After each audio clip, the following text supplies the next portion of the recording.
Le centre commercial est programmé d'ici quelques semaines, au premier semestre 2018. Tout d'abord, pouvez-vous nous présenter donc ce centre commercial qui va ouvrir donc au Prado? Oui. Alors d'abord, je voulais préciser que je pense que nous sommes le plus gros investisseur en commerce à Marseille. Oui, parce que le Grand Littoral, le centre-bourse, le Prado, vous croyez vraiment à la ville? On croit beaucoup à la ville. Écoutez, c'est la deuxième plus grosse ville de France qui se régénère très fortement. C'est une ville magnifique, vraiment bravo pour tout votre travail. Et nous avons deux centres commerciaux dans les quartiers nord. Nous avons beaucoup travaillé pour fixer le commerce.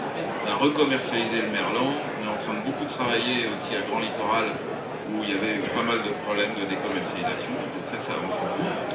On a rénové totalement le centre-bourse avec le copropriétaire les Galeries Lafayette. Et le centre-bourse, qui est en plein cœur de ville, lui, il a cette particularité de capter la clientèle touristique et la clientèle populaire du quartier. Et puis, fin mars ou début avril, l'ouverture du Prado, là, qui est sur le sud de Marseille. Oui, on élargit un petit peu. On élargit. Et donc, on a pour objectif, évidemment, de servir toute la population de ce sud de Marseille et toute la population qui quittait Marseille pour aller faire ses courses, en particulier à Aix-en-Provence. Donc de fixer le commerce pour qu'ils partent de l'autre côté.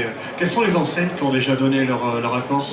Alors il y a déjà un grand Galerie Lafayette de 9000 m² qui est en train de se préparer pour l'ouverture. Un grand Zara aussi de 3000 m² où Zara pourra exprimer toute son offre. C'est une chose extrêmement importante pour le centre commercial parce que Zara est aujourd'hui dans le mass market certainement le meilleur performeur en France et en Europe. Une surface alimentaire qui est un Auchan gourmet, donc très élaboré. Beaucoup de restauration en pied de centre sur la rue mais également sur les terrasses, couvert par une canopée magnifique. Le tout contre le Vélodrome, stade magnifique également, où maintenant l'OM ne perd plus contre le PSG. Donc c'est vous dire comme quand il y a beaucoup de changements à Marseille. Les mecs, ils n'ont pas gagné quand même, mais bon. Ils ne perdent plus. Donc voilà, et puis par exemple des premières, Wagamama, Factory & Co, mais aussi des premières sur les enseignes de prêt-à-porter comme Repetto qui fait sa première boutique dans le centre commercial. Pellegrin, enfin beaucoup de monde beaucoup d'enseignes qui ont déjà donné leur accord sur ce centre commercial.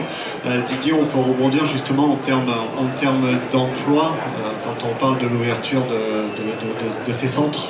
Oui, moi je voudrais dire aux investisseurs qui sont présents ici que notre territoire, la métropole et Marseille qui est son cœur battant, est en train de devenir un véritable Eldorado pour les investisseurs. Il y a quelques années, avec ma collègue Solange, nous venions au mapping, nous allions au salon de la franchise pour aller chercher avec beaucoup de force et de hargne les investisseurs. Aujourd'hui, c'est eux qui viennent sur notre territoire. Les choses sont transformées, que ce soit des Russes, que ce soit des Américains, que ce soit des Chinois. Je reçois lundi une délégation d'une trentaine d'investisseurs chinois. Nous étions ensemble avec Guillaume la semaine dernière et avec Jean-Claude Godin à Miami, non pas pour faire du tourisme, non pas pour faire du patinage artistique comme disent certains, mais vraiment pour faire du business. Nous étions une grosse délégation de 120 personnes, dont 40 entrepreneurs, croyez-moi, qui ont signé des contrats. Et ce qui est important de savoir, c'est le maire de Miami qui est venu il y a 2 ans sur notre territoire à Marseille, qui a été bluffé par cette métamorphose et qui nous a dit « Je veux signer un accord de partenariat avec la métropole Aix-Marseille-Provence ». Voilà, c'est ça le nouveau Marseille, c'est ça la nouvelle métropole. La métropole, c'est une force, c'est une chance, c'est 1 800 000 habitants, c'est 92 communes qui jouent collectif.